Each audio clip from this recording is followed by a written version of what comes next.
Alexander the Great was commonly perceived among his men as a god. In full seriousness, they could not decide whether he was just a common man. It seemed impossible. More than 2,000 years ago, when Alexander lived, there was no man, no nation, no city in the entire world where his name was not known. He was feared and respected everywhere.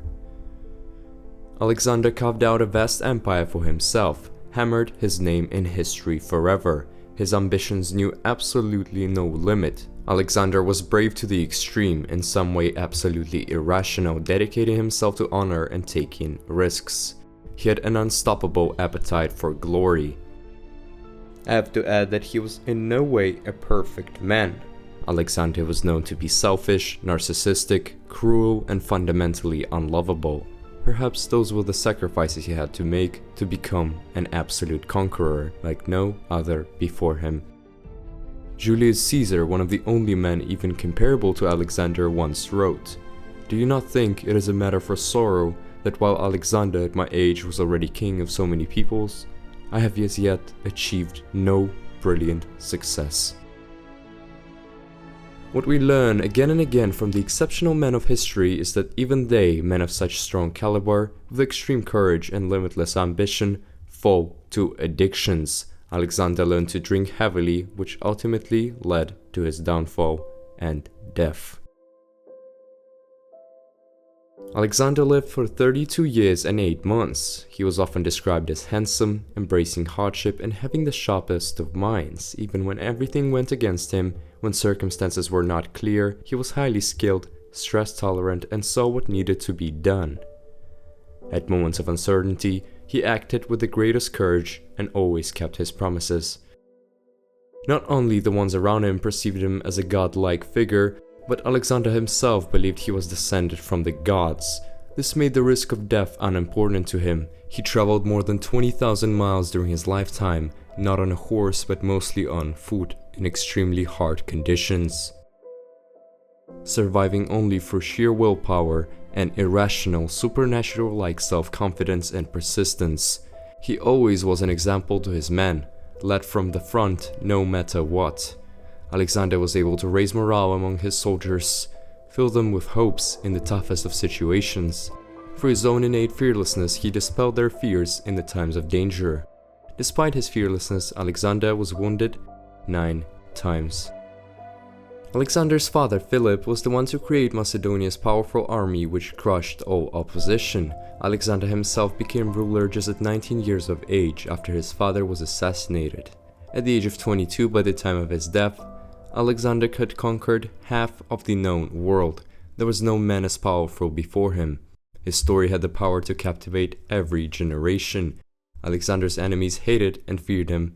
His fellow men loved him, but both had an incredible sense of respect towards what Alexander had achieved. Legends of his greatness spread to every corner of the known world, and in the West he became known as Alexander the Great. Alexander had an unstoppable drive, desire for eternal glory.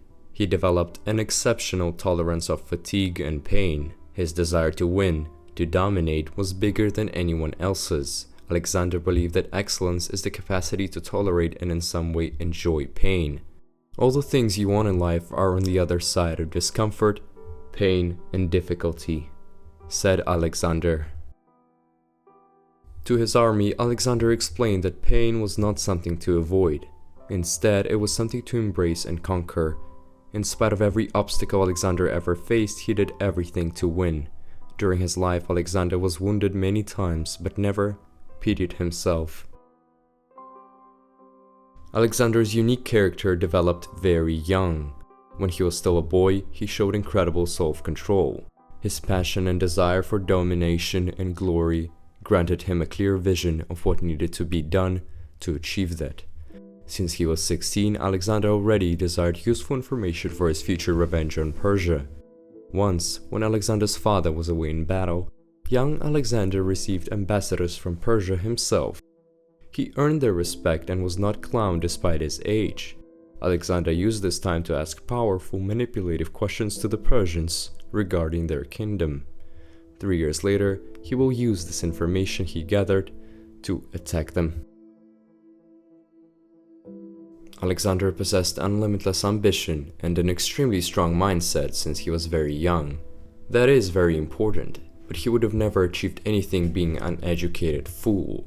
His father Philip made his education a priority. He believed the task of educating his son destined for future success was too important to be entrusted to an ordinary group of teachers. Alexander's private tutor was Aristotle. Alexander's education began when he was 13 years old, and the teacher-student relationship continued for nearly 20 years.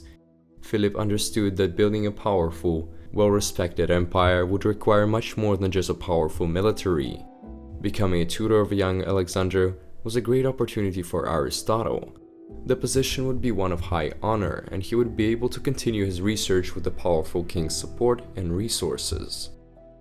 Aristotle would also be able to shape the mind of a future ruler, which would greatly benefit the kingdom of Macedonia. In return for Aristotle's great service, Philip ordered Aristotle's home city of Stagira, which he had captured years earlier, to be rebuilt.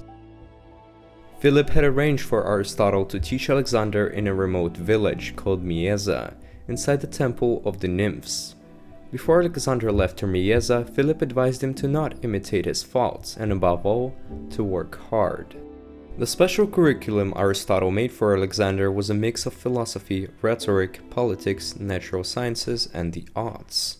Aristotle preferred to teach based on observation and experience. His main goal was to teach Alexander to think critically and analyze every situation. Aristotle also helped Alexander to learn to control his emotions. Their partnership ended when the young Alexander ascended to the throne after his father was assassinated. Under Aristotle's guidance, Alexander developed a strong passion for reading and acquiring new knowledge.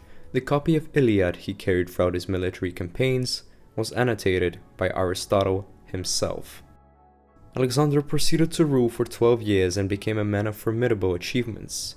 He was highly creative and always woke up early.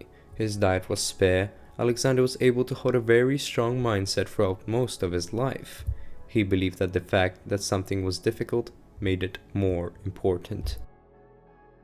Alexander was never jealous and upset regarding the successes of others.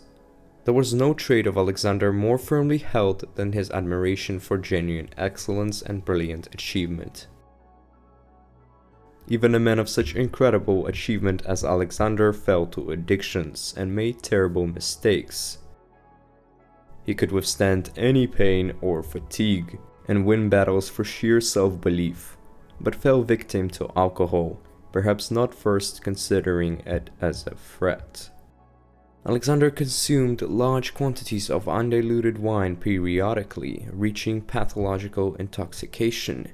Historians still widely argue whether Alexander was an alcoholic or not, but alcohol definitely ruined his life. The corruptive nature of power and alcohol are both part of it. The worst happened when Alexander, while being drunk, killed his friend Cletus, who had previously saved his life in battle. Fortune generally makes those whom she compelled to put their trust in her alone more thirsty for glory than capable of coping with it. Alexander was more thirsty for glory than capable of coping with it. As often said, be careful what you wish for. You will never do anything in this world without courage. It is the greatest quality of the mind next to honor. Aristotle, teacher of Alexander the Great.